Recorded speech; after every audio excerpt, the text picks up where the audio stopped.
The best theory that I've come across is that if you look at the different disorders that psychedelics appears to be effective in treating, depression, anxiety, obsessive compulsive disorder, addiction, all of these are mental disorders that involve a kind of rigidity of thought. People stuck in loops of rumination, inflexible thinking.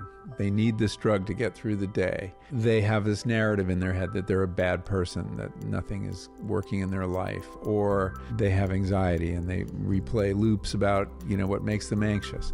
What psychedelics appear to do, what psilocybin appears to do, is break those habits of thought. It's kind of a solvent. And so that it shakes things up in a way that makes the brain more plastic, more able to learn new patterns. Because this is essentially people stuck in old patterns. And so I think that this is probably its contribution. The most beautiful metaphor of this I heard from a neuroscientist. He said, think of your mind as a hill covered in snow, and your thoughts are sleds going down the hill. After a while, your thoughts are going to keep getting drawn like attractors into the same grooves, and it's going to be very hard to get down the hill without falling into those grooves. Think of the psychedelic experience as a fresh snowfall, filling the grooves, allowing you to take any path you want down there.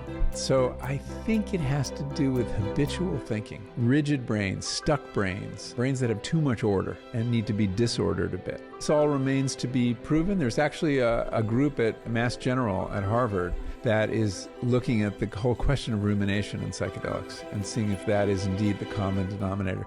Because we think of all these diagnoses as actual real things, but they're really conventions of the psychiatry industry. And if you read the DSM, the whole encyclopedia of diagnoses, every 5 years they throw out a bunch, they add a bunch, they don't really know what they're doing. So I remember asking a psychiatrist, I said, isn't it a little weird that this same drug works on these 5 different things, addiction and obsession? And he said, well, how do you know they're different things? Maybe they're all different symptoms of the same brain, same kind of brain. And so, depression, if you think about it, anxiety is to worry about the future. Depression is really being a victim of the past, but it's a similar mental construct, and psychedelics appears to weaken it.